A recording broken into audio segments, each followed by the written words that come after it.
ಇವತ್ತು ಬಾಂಬ್ಗಿಂತ ಬಲಿಷ್ಠವಾದಂಥ silent killer ಯಾವುದಾದ್ರೂ ಇದ್ದರೆ ಬಹುಶಃ ಅದು ಮೊಬೈಲ್ ಅಂತ ಹೇಳಲಿಕ್ಕೆ ನಾನು ಇಚ್ಛೆ ಪಡ್ತೇನೆ. ಯಾಕೆಂದರೆ ಹಿಂದೆ ಬಹಳಷ್ಟು ಕಮ್ಯುನಿಕೇಷನ್ಸು ಪತ್ರಗಳ ಮುಖಾಂತರ ನಡೀತಾ ಇತ್ತು. ಯಾರಾದರೂ ಒಬ್ಬರಿಗೆ ಒಂದು ಪತ್ರ ಬರೆದ್ರೆ ಇಡೀ ಊರಿಗೆ ಗೊತ್ತಾಗ್ತಿತ್ತು. ಇವತ್ತು ಆಗಿಲ್ಲ ಪರಿಸ್ಥಿತಿ. ಏನಾಗಿದೆ ಅಂದರೆ ಊಟ ಟೇಬಲಲ್ಲಿ ಆ ಕಡೆ ಮಗಳು ಕೂತಿರ್ತಾಳೆ, ಅಪ್ಪ ಕೂತಿರ್ತಾನೆ, ಮಗ ಕೂತಿರ್ತಾನೆ, ಹೀಗೆಲ್ಲ ಕೂತಿರ್ತಾರೆ. ಇವ್ರ ಪಾರಿ ಇವ್ರು ಯಾರ್ಯಾರಿಗೋ ಮೆಸೇಜ್ ಕಳಿಸ್ತಾ ಇರ್ತಾರೆ, ಅವ್ರಿಗೆ ಗೊತ್ತಿರಲ್ಲ. ಭಾಳ ಈಸಿಯಾಗಿ ಕಮ್ಯುನಿಕೇಷನ್ ಆಗ್ತದೆ. ಕೊನೆಗೆ ಅದು ಯಾವ ಹಂತಕ್ಕೆ ಹೋಗುತ್ತೆ ಅಂದರೆ ಬೆಳಗ್ಗೆದ್ದು ಪೇಪರ್ ನೋಡ್ತೀರಿ, ಟಿ ವಿ ನೋಡ್ತಾ ಇದ್ದೀರಿ, ಅದು ಒಳ್ಳೆ ಹಂತವನ್ನು ತಲುಪ್ತಾ ಇಲ್ಲ. ಹಾಗಂದು ಮಾತ್ರಕ್ಕೆ ನಾವು ವಿಜ್ಞಾನ ಮುಂದುವರೆದಿದೆ, ಈ ತಂತ್ರಜ್ಞಾನ ಬಳಸ್ಕೊಳ್ಬೇಕು, ಬಳಸ್ಕೋಬಾರ್ದು ಅಂತ ಆಲೋಚನೆ ಮಾಡಿದಾಗ ಸದ್ವಿನಿಯೋಗಕ್ಕೆ ಮಾತ್ರ ಬಳಸ್ಕೋಬೇಕೇ ಹೊರತು ದುರ್ವಿನಿಯೋಗಕ್ಕೆ ಬಳಸ್ಲಿಕ್ಕೆ ಹೋಗಬಾರ್ದು. ಕಾರಣ ಏನು ಅಂದರೆ ನಿಮ್ಗೆಲ್ರಿಗೂ ಗೊತ್ತಿದೆ, ಯಾರು ಕಾನೂನನ್ನು ಗೌರವಿಸುತ್ತಾರೋ ಅವರನ್ನ ಕಾನೂನು ಗೌರವಿಸುತ್ತದೆ. ನೆನ್ಪಿಟ್ಕೊಳ್ಳಿ, ಇದು ನಮ್ಮ ಆರಕ್ಷಕರ ಒಂದು ನಿಲುವು, ಸರ್ಕಾರದ ನಿಲುವು. ಅದರಂತೆ ನೀವು ಅವ್ರು ಏನು ಹೇಳ್ತಾರೆ, ಯಾರಿಗೋಸ್ಕರ ಹೇಳ್ತಾರೆ ಅನ್ನುವಂಥದ್ದು ನೀವು ಅರ್ಥ ಮಾಡ್ಕೊಳ್ಬೇಕು. ಅನೇಕ ಸಂದರ್ಭಗಳಲ್ಲಿ ನಾನೀಗಾಗಲೇ ಹೇಳ್ತಾ ಇದ್ದೀನಿ, ಮೊಬೈಲ್ನ ಅನಗತ್ಯ ಕಾರ್ಯಗಳಿಗೆ ಬಳಸ್ತಕ್ಕಂಥದ್ದು, ಆ ಕಡೆ ಪ್ರೇರೇಪಣೆ ಆಗ್ತಕ್ಕಂಥದ್ದು ಇವತ್ತಿನ ಜಾಸ್ತಿ ಆಗ್ತಾ ಇದೆ. ಎಷ್ಟರ ಮಟ್ಟಿಗೆ ಜಾಸ್ತಿ ಆಗ್ತದೆ ಅಂತ ಹೇಳಿದ್ರೆ, ಬಹುಶಃ ಮೊಬೈಲ್ನ ಕಿತ್ಕೊಂಡ್ಬಿಟ್ರೆ ಮನುಷ್ಯ ಬಿದ್ದು ಉಳ್ಳಾಡ್ಬಿಡ್ತಾನೆ.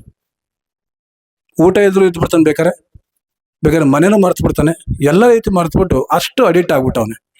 ಬಸ್ಗೆ ಹತ್ತಿದ್ರೆ ಸಾಹೇಬ್ರೆ, ನಾವೆಲ್ಲ ಹಿಂದೆ ಟಿಕೆಟ್ ತಗೊಂಡು ಅಕ್ಕಪಕ್ಕ ಇರ್ತಕ್ಕಂಥವ್ರು ಇಲ್ಲಿನ ಮೈಸೂರಿಗೆ ಹೊರಟು ಪರಿಚಯ ಆಗ್ಬಿಡ್ತಾ ಇದ್ರು. ಇವತ್ತು ಬಸ್ ಹತ್ತಿದ ಕೂಡಲೇ ಕಂಡಕ್ಟರ್ ಬಂದು ಬೆಂತಟ್ಟಿ, ಅಪ್ಪ ಯಾವ ಊರಿಗಪ್ಪ ಅಂತ ಕೇಳಿ ಟಿಕೆಟ್ ಕೊಡಬೇಕು. ಕಾರಣ ಹತ್ತಿದ ಕೂಡಲೇ ಮೊಬೈಲ್ ತಗೊಂಡು ತೀಡ್ತಾ ಇರ್ತಾವ. ನಾವು ಪಕ್ಕದಲ್ಲಿ ಭಯೋತ್ಪಾದಕ ಇದಾನ, ಚಾಕು ಹಿಡ್ಕೊಂಡಿದ್ದಾನ, ಬಂದೂಕು ಹಿಡ್ಕೊಂಡಿದ್ದಾನ, ಏನೂ ನೋಡಲ್ಲ, ಸುಮ್ಮನೆ ಕೊಂಡು ತೀಡ್ತಾ ಇರೋದು. ಎಷ್ಟೋ ಸರಿ 4-5 ಸ್ಟೇಜ್ ದಾಟಿದ ಮೇಲೆ ಟಿಕೆಟ್ ತಗೋಣ, ಅವ್ನು ಕನ್ಫ್ಯೂಷನ್ ಎಣಿಸ್ತಾನೆ, ತಲೆ ಎಲ್ಲ ಒಂದು ಕಮ್ಮಿ ಬಂದಲ್ಲ ಟಿಕೆಟು, ಆಗ ಬಂದಾಗ ಸಮಯ ಹಿಂಗಾಗಿದೆ ಬೈಸ್ಕೊಂಡು ಟಿಕೆಟ್ ತಗೊಳ್ತಾನೆ. ಸೊ ಇಂಥ ಒಂದು ಪರಿಸ್ಥಿತಿ ಇವತ್ತು ಬಂದ್ಬಿಟ್ಟಿದೆ ನೋಡಿ. ಅದು ಒಂದು ರೀತಿ ಮಾಯಾ ಪ್ರಪಂಚ. ಅದು ಯಾವುದು ಮೊಬೈಲ್ ಅಂತಕ್ಕಂಥದ್ದು ಮಾಯಾ ಪ್ರಪಂಚ. ದಯಮಾಡಿ ಅದನ್ನು ಅನಗತ್ಯ ಕಾರ್ಯಗಳಿಗೆ ಬಳಸಬೇಡಿ. ಆಮೇಲೆ ನೀವು ಅಂತೀರಿ, ನಾನು ಯಾರಿಗೋ ಒಂದು ಕಾಲ್ ಮಾಡಿಬಿಟ್ಟೆ, ಏನೋ ಒಂದು ಆವಾಜ್ ಹಾಕ್ಬಿಟ್ಟೆ, ಅದು ಯಾರಿಗೋ ಒಬ್ರು ಮಿಸ್ ಕಾಲ್ ಕೊಟ್ಟು ಮೆಸೇಜ್ ಕೆಟ್ಟ ಕಳಿಸ್ತೆ, ನಾನು ಡಿಲೀಟ್ ಮಾಡ್ಬಿಟ್ಟೆ, ನನ್ನ ಯಾರು ಕೇಳ್ತಾರೆ ಅಂತ ಹೇಳಿ ನೀವು ಡಿಲೀಟ್ ಆಗಿರೋದು ನಿನ್ನ ಮೊಬೈಲಲ್ಲಾಗಿರುತ್ತೆ ಅಷ್ಟೇ, ಬಟ್ ಟವರ್ ರೆಕಾರ್ಡ್ಸ್ ಆಗಿರುತ್ತೆ. ಅರ್ಥ ಆಯ್ತಾ? ಭಾಳ ಸುಲಭವಾಗಿ ಕ್ರೈಮ್ಗೆ ನೀವು ತಗಲಾಕೊಳ್ತೀರಿ. ಈ ವಯಸ್ಸಿದೆಯಲ್ಲ, ನೀವೇನಪ್ಪ ಅಂದರೆ 14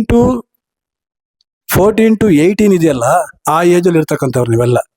ಸಾಮಾನ್ಯ ನಾವು ಹೇಳ್ತೀವಿ 0 to 14 ಚಿಲ್ಡ್ರನ್, ಮಕ್ಕಳು ಅಂತ. ಅವ್ರು ತಪ್ಪು ಮಾಡೋದು ಕಡಿಮೆ.